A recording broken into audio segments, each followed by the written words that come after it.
Muy buenas tardes, sean bienvenidos una vez más a Ya sé que no aplauden. Estoy muy contento de estar de regresos junto a Diana Meneses en una nueva temporada de Ya sé que no aplauden.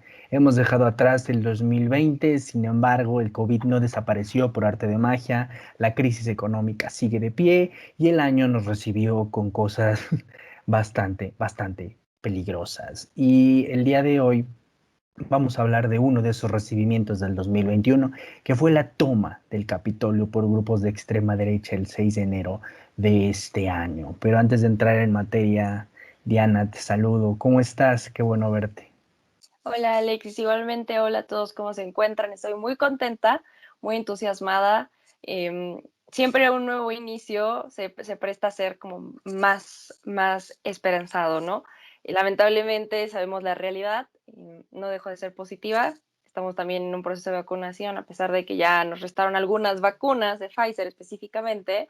Eh, la cosa se viene, ¿no? Estamos evolucionando. Definitivamente no estamos estancados en donde estábamos sabiendo nada de la pandemia. Ya sabemos más, ya se está progresando, pero hay que ser muy realistas. Este año 2021 no se viene a ser muy diferente al año pasado. Incluso me atrevería a decir que viene a ser como un poquito más de incertidumbre, ¿no? Vienen bastantes cambios en el mundo y en nuestro país, porque estamos en un proceso electoral. Entonces, pues justo creo que el tema de hoy es un increíble arranque para iniciar la temporada. Lo que sucedió en el Capitolio no fue algo menor y hay muchísimas posturas encontradas, muchísimo que decir al respecto, así que pues muy contenta y agradecida porque de nuevo nos estén acompañando. Pues nada, Alexis, a comenzar. Pues sí, a comenzar este año y nada más antes de entrar en materia, recordarles que en Tulum también hay COVID y que por favor se mantengan en sus casas en la medida de lo posible y se protejan y se cuiden. Sin embargo, la pandemia no es la única noticia que sigue aquí. El proceso electoral norteamericano ha tenido muchísimos problemas. Donald Trump, desde antes de que la elección pasara, llamó a todos sus partidarios a que había un fraude electoral y ha repetido esa mentira sin número de veces. Hasta que en diciembre, el 24, en la mañana, escribe un tuit invitando a sus partidarios a protestar el 6 de enero en Washington. ¿Por qué? Porque ese día se iba a hacer la certificación de la elección presidencial, ratificando a Joe Biden como el ganador.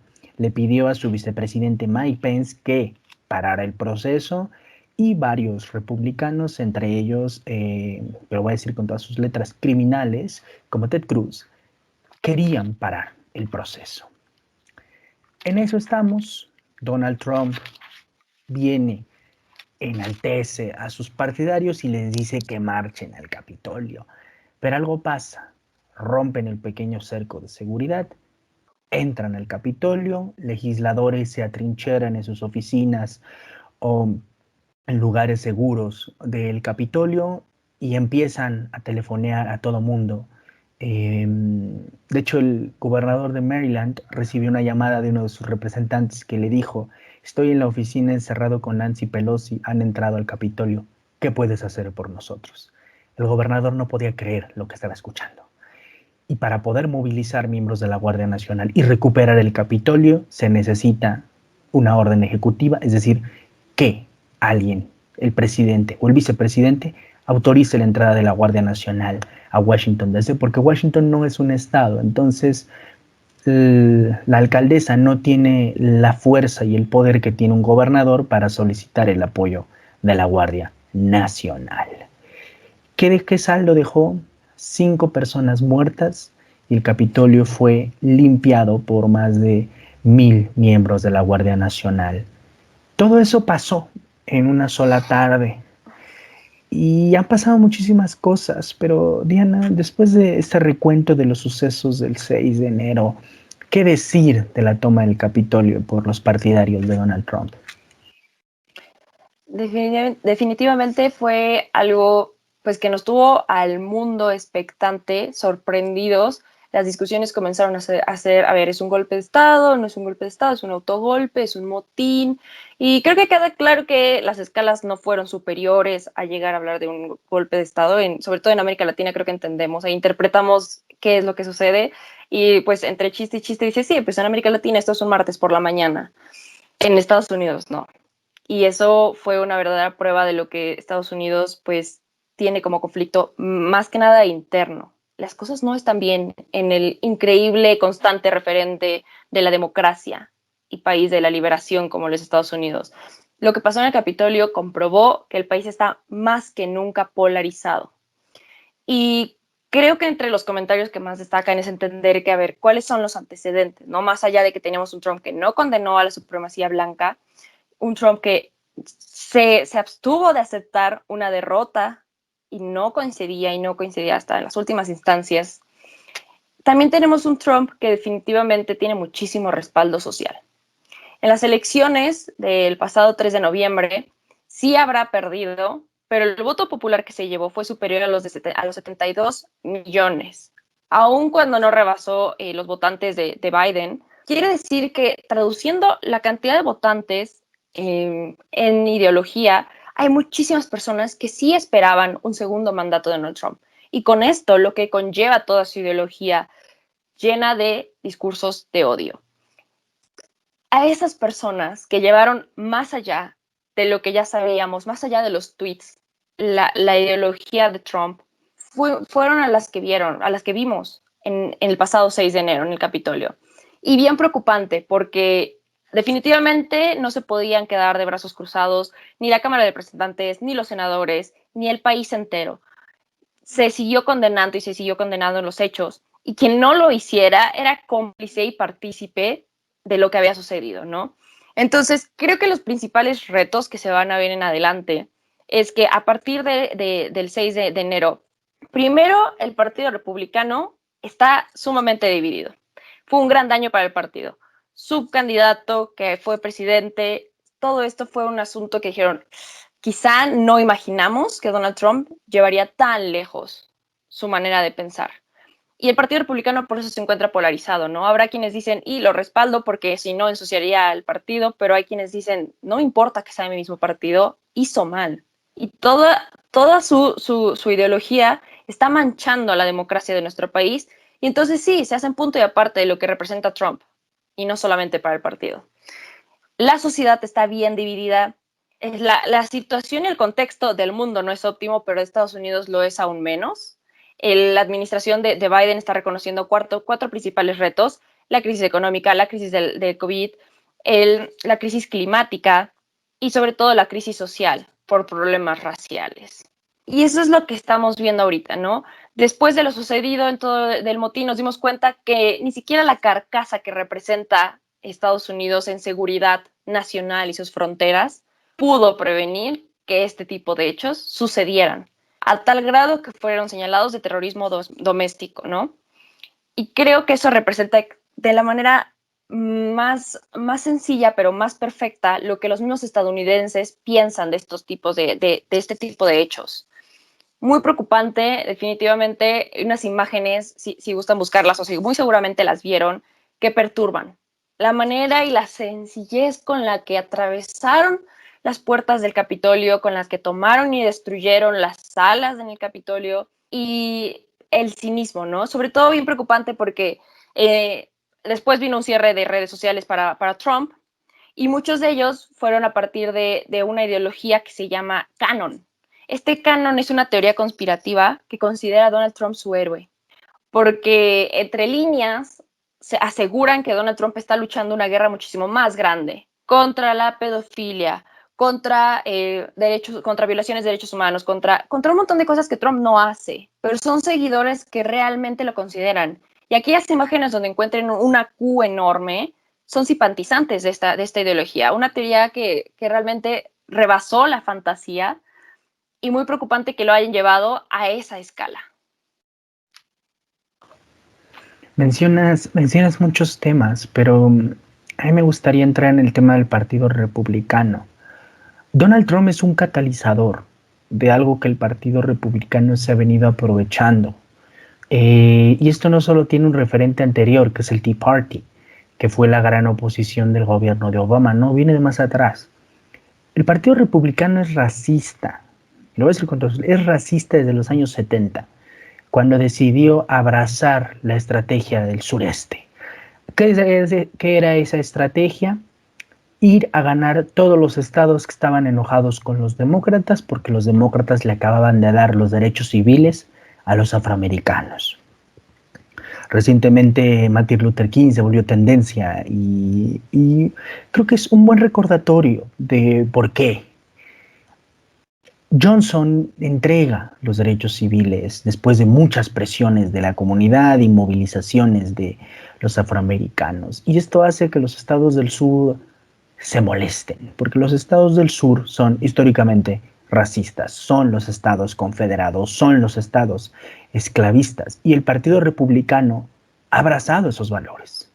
Puede que haya moderados en el Partido Republicano, pero no podemos quitarle la responsabilidad al partido que llevaron a un narcisista con tendencias fascistas, que es Donald Trump, a ser candidato y a hacerlo presidente. Justamente porque estos grupos de extrema derecha prácticamente se han apoderado del discurso. Después de sus acontecimientos, la Cámara de Representantes inició un nuevo proceso de juicio político. 232, si mal no me equivoco, representantes votaron a favor del juicio político. El mismo número de representantes que votaron en el primer juicio político. Histórico, el primer presidente que vive 2 juicios. Lo relevante aquí, y mucha gente lo escribía con emoción, 10 republicanos votaron a favor del juicio político. Perdónenme, 10 republicanos es una miseria. Es para que ese juicio político hubiera tenido más de 300 votos a favor y en el Senado pasara sin titubeos. Donald Trump empujó a estos grupos de derecha a atacar uno de los poderes legislativos. Al principio hablábamos de un tema de que podía ser un golpe, porque tenían características similares. Donald Trump se negaba a mandar las Fuerzas Armadas, pero al final, hoy ya varias semanas de lo sucedido, entendemos que la razón por la que no fue un golpe, ni un autogolpe, ni un golpe suave, que eso sucede en América Latina, que no necesitas la utilización de militares, es que Donald Trump no coordinó ni manejó la muchedumbre que entró con violencia. Los incitó, pero quienes entraron fueron ellos, y ellos hicieron su propio caos dentro del Capitolio. Y mencionas algo que entraron como, voy a decir en buen español, entraron como Juan por su casa. Es verdaderamente vergonzoso que hayan entrado así al Capitolio. Por Dios, cuando tú entras al Capitolio hay muchísima seguridad. Algo interesante acá es que desde 1812 el Capitolio jamás había sido capturado. Ningún grupo de personas había entrado de manera violenta desde que los británicos quemaron el edificio. Lo voy a decir otra vez. Desde 1812 habían pasado 200 años desde que ese edificio no había sido perpetrado. Y esto lo hizo grupos de extrema derecha, supremacistas blancos, que lo mencionaste bien, terroristas domésticos. De hecho, de las primeras personas que los calificó así fue Hillary Clinton, en un tuit. Rápidamente, después de los sucesos, lo dijo con todas sus letras. Y son grupos que el Partido Republicano se ha alimentado. Y Donald Trump simplemente es el gran catalizador y el gran peligro. Cuando Donald Trump ganó, nos preguntábamos, ¿qué pueden perder? ¿Qué se puede perder si eligen a un hombre como él? Pues bueno, la democracia. Así de sencillo. La democracia estuvo en juego.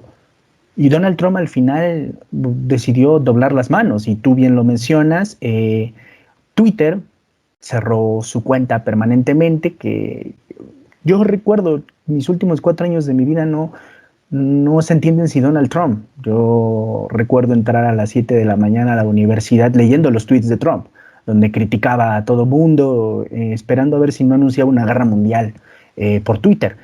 Y le cerraron su cuenta. Que eso es un debate que tal vez podamos tener más adelante, de si una corporación puede eliminar la voz de un presidente, si es censura o no. Yo en lo personal creo que no. Y llegamos al juicio político, que un juicio político que no va a prosperar. No tienen los votos, no tienen los números, pero el juicio político es relevante. ¿Qué decir, Diana, de estos dos temas? ¿Quieres comentar lo de Twitter? Estaría genial. Pero el tema del juicio político. Sí, rápido, con lo de Twitter. Coincido contigo. Me parece que no es censura. No es censura porque no fue de buenas a primeras. A Donald Trump constantemente se le aparecía esta advertencia de esta información puede no ser correcta, porque sí, o sea, si la víctima constante de los fake news era el rey de las fake news. Entonces, ya no fue de buenas a primeras, Twitter dijo, ya basta, y cerraron sus redes sociales, y pues como efecto dominó, todas las redes sociales le dieron la espalda. Facebook, Instagram, YouTube, ya le restablecieron algunas, pero sí, el debate está bien tenerlo. La misma Angela Merkel dijo, a ver, es problemático que las redes sociales tengan este poder de limitar la libre expresión, porque de buenas a primeras te dicen, es gratis, ven, discute aquí, usa tus 240 caracteres para decir cómo te sientes, y de repente dicen, y ya no. Pero hay que entender que lo de Donald Trump no fue censura porque hubo constantes advertencias y la libre expresión sí tiene un límite. Toda libertad amerita límites porque si no sería libertinaje. Y la libertad de expresión, sus límites son sobre todo cuando si tu derecho empieza aquí, termina donde comienza el del otro.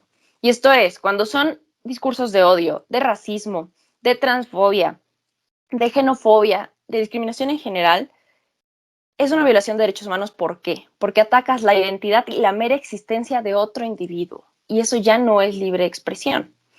Y hay que tener mucho ojo con eso. Y quizá lo que aquí en México entendamos como los límites de la libre expresión, en otro país serán incluso más estrechos por los valores que lleven, ¿no? Por la manera en que vivan. Eso se entiende. Pero a ver, estamos en este occidente, sí hay un punto en el que dices, ya ha sido suficiente. Entonces, comparto su opinión, no fue censura, sí hay que tener ojo en cómo las redes sociales tienen ese poder de callar a cualquier personaje y a cualquier persona. Entonces, ya están en discusiones, eso incentivó a que hubiera discusiones de, a ver, alguien tiene que tener las reglas para delimitar quién sí, qué sí se puede decir. No pueden ser solamente las redes sociales. Tiene que ser una discusión que se lleve a cabo incluso en organismos internacionales con diferentes actores, estados incluso, para delimitar cómo va a funcionar la cosa, porque no se puede dejar en manos de administradores y Mark Zuckerberg en su mayoría, ¿no? Excelente discusión, creo que sea muy necesaria, incluso podría ser muchísimo más amplia. Y sobre lo del impeachment, lo mencionas muy bien. Definitivamente no tienen los números para decir va a ser enjuiciado.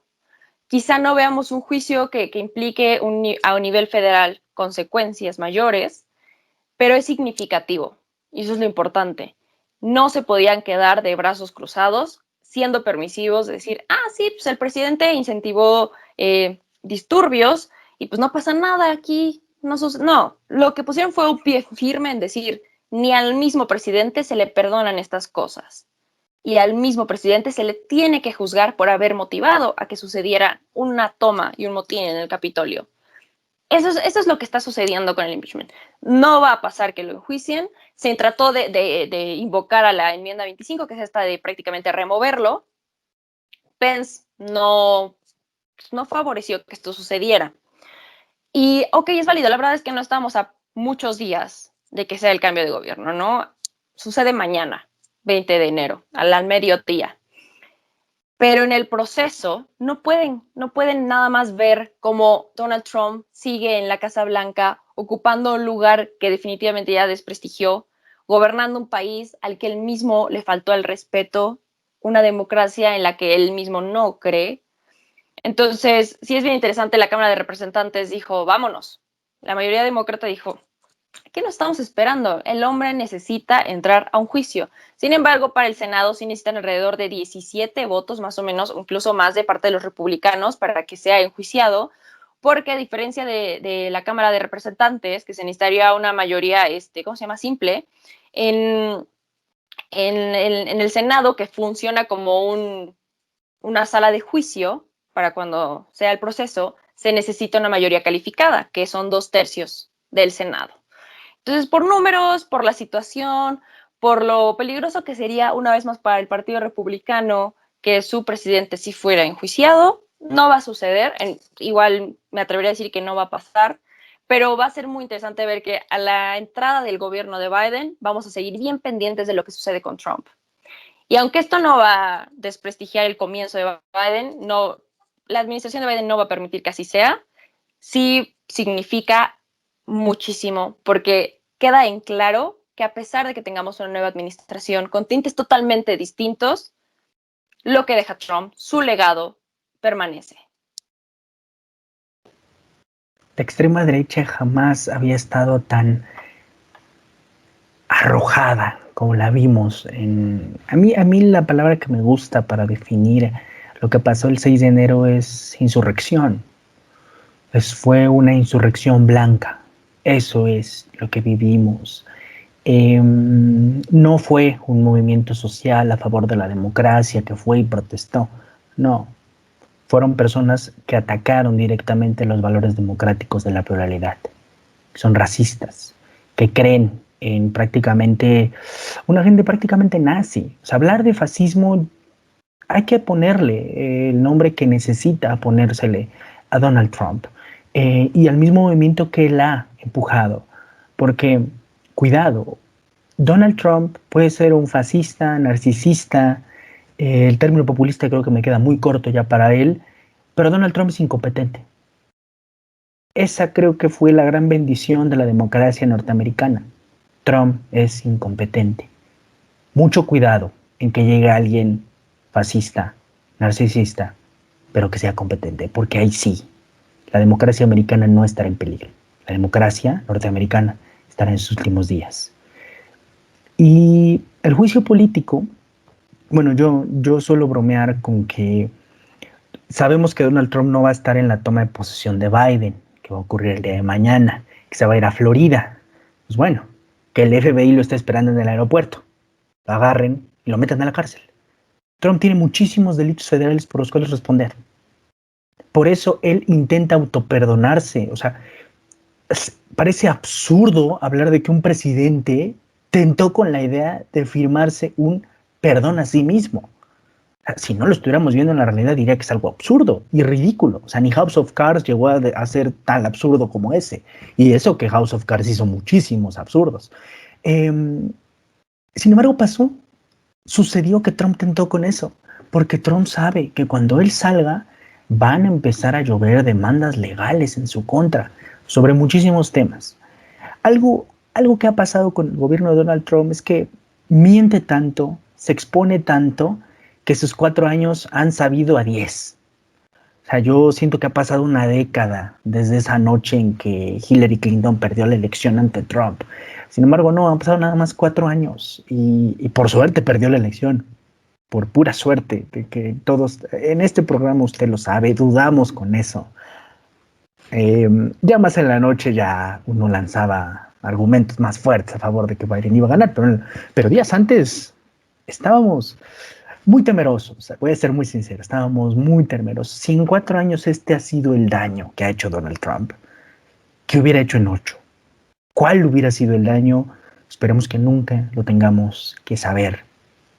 Y llegamos a este nuevo presidente que es Joe Biden, que ojalá fuera un gran líder democrático, y no lo es. Biden no lo es. Sin duda es mejor que Trump, pero seamos sinceros. Yo puedo ir al metro de la Ciudad de México y la primera persona que salga del metro yo lo haría presidente y sería mejor presidente que Donald Trump. Así de sencillo. Entonces, Trump no puede ser el estándar para absolutamente nada. Es lo primero que hay que decir. Evidentemente es mejor que Biden sea presidente. No tengo la menor duda. Pero mi pregunta es, ¿tendrá la capacidad para resolver los problemas que tú mismo lo dijiste, esos 4 puntos? Para un presidente que se ha llamado a sí mismo transicional, lo veo prácticamente imposible. Y es lo que más me preocupa, porque ya la discusión ya no está sobre los 4 años de Biden, sino dentro de 4 años qué va a pasar. Porque una de las razones para que Trump viviera un juicio político y muchas de la insistencia de los demócratas es que no pudiera presentarse en la boleta. Si es destituido del cargo a través de un juicio político, no puede volver a presentarse en la boleta para presidente. Eso es fundamental. Fue uno de los grandes temas que los demócratas estaban empujando, de que tenemos que parar a este hombre de seguir haciéndole daño al país, que la democracia norteamericana pende de un hilo desde que él fue electo presidente. Pero ¿qué esperar de Biden? ¿Qué esperar de la inauguración? Que una ciudad de Washington que está prácticamente blindada. Más de 20,000 efectivos están en la ciudad de Washington. Es impresionante lo que está ahí El hotel donde yo me hospedé, que está a 2 calles, prácticamente está dentro del cerco. O sea, es absurdo pensar que Washington esté blindado de esa manera. Creo que es algo que nadie pensó ver. Hasta los mismos americanos, me pregunto yo, Washington fue una ciudad donde Donald Trump no recibió ni el 10% del voto. ¿Qué sentirán los ciudadanos de Washington de ver prácticamente su ciudad sitiada y el país en general? Los que no son partidarios de Trump, pero ni mucho menos los extremistas, ellos creo que están hasta contentos, pero el resto de la nación, o sea, el resto de la nación que ve al país pendiendo de un hilo. Cerramos contigo, Diana, tus comentarios sobre Biden y la toma de protesta, que esperemos que pase sin ningún problema. Sí, esperemos que así suceda. Definitivamente creo que Biden perdió la oportunidad de tener una entrada triunfante. Olvidémonos de eso. Va a ser una entrada muy discreta, importante, relevante por el contexto en el que estamos, pero de nuevo la mirada sigue sobre Trump.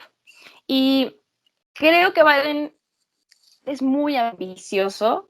Hay muchísima esperanza depositada en su administración y a mi parecer equivocadamente, porque no es un presidente, no va a ser un presidente que busque una reelección. Eso está clarísimo. Entonces, durante 4 años, las metas que tiene son muy, muy ambiciosas y el tiempo apremia. Entonces, definitivamente creo que vamos a quedar un poquito decepcionados para aquellos que son muy expectantes de lo que pueda suceder, para aquellos que sí somos un poquito más realistas, vamos a entender que pequeños progresos van a marcar la diferencia o una buena pauta para una próxima administración que necesariamente tendría que ser demócrata para no volver a caer con malos estragos, ¿no?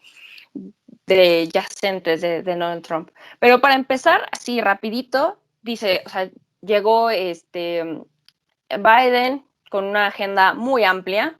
Estos 4 puntos que ya les mencionábamos sí son ejes de su administración, pero ¿qué es lo que va a hacer llegando? ¿No? Literalmente llegando tiene este plan de los 10-day blitz, que es prácticamente para las 4 causes que ya les mencionamos, donde pretende que, a ver, vamos a regresar al Tratado de París. Así, rapidito. El mismo miércoles regresamos al Tratado de París. Después, ¿qué dijo? Es que aquí lo tengo anotado. Ajá.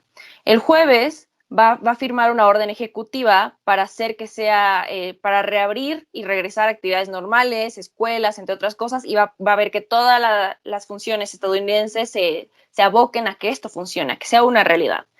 También va a hacer que por ejemplo, el cubrebocas sea obligatorio, que como vimos, estaban llorando por no poder ir al gimnasio. Si los obligas a usar, aquí en México les llamaron incluso mordazas, yo creo que se van a ir para atrás, ¿no? Decisiones súper importantes que de verdad creo que no costarían muchísimo y podrían tener beneficios muy, muy útiles.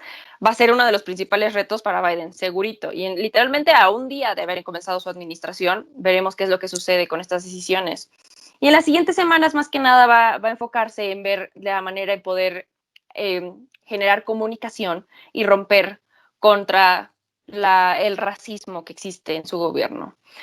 Esto por mencionar poco. Este es su plan de 10 días y son generalidades. Es muchísimo más amplio que eso. Y si lo que mencioné, a mi parecer, ya es muchísimo pedirle, va a ser bien interesante ver cómo se va a enfrentar a resistencia ciudadana, social, política, de instituciones, entre otras cosas, porque el contexto no juega a su favor. Qué bueno que vamos a ver un cambio de gobierno, más ahora que nunca necesario. Qué lastimoso que no esté en las condiciones óptimas para ver cambios realmente significativos. Entonces, pues definitivamente no nos podemos perder la inauguración, los invitamos a que no se la pierdan. Habrá muchísimas noticias de por medio, seguro existen muchísimas amenazas. El FBI ya está investigando a la misma Guardia Nacional que está sitiando al Capitolio, porque así de preocupados se encuentran. Y el mundo entero estará viendo esa ceremonia. El mundo entero tiene el pavor de decir, ¿y si de repente nos quedamos sin presidente electo? Entonces, te esperemos lo mejor y deseemos lo mejor a Estados Unidos, porque si por allá les da gripa, aquí nos da neumonía y eso no lo podemos olvidar. Ahora México ya no es el único que va a temer de esa neumonía. El mundo entero está teniendo miedo de eso. Yo con Biden solo tendría una petición, que dignifique la administración pública otra vez. Estados Unidos sí tenía una tradición de administración pública envidiable, envidiable. 300 personas salían del poder ejecutivo, 300 personas entraban y el gobierno seguía trabajando. Donald Trump ha hecho muchísimo daño, no solo en los temas que ya tocamos, sino incluso en la administración. Si Biden logra dignificarla y volver a hacerla funcional, porque el gran punto a favor de Biden es que él es un buen administrador. De hecho, esa era su función en el gobierno de Obama, administrar. Esperemos que administrar bien sea suficiente, pero ante la realidad creo que no lo es. Les agradecemos muchísimo habernos acompañado en una nueva emisión de Ya sé que no aplauden. Acompáñenos a lo largo de estos meses, donde vendremos Diana y yo cada semana, y tal vez algún invitado sorpresa, a analizar los temas políticos relevantes del país y del mundo. Y ya sé que no aplauden, nos despedimos, ustedes saben que tenemos otros datos. Muchísimas gracias.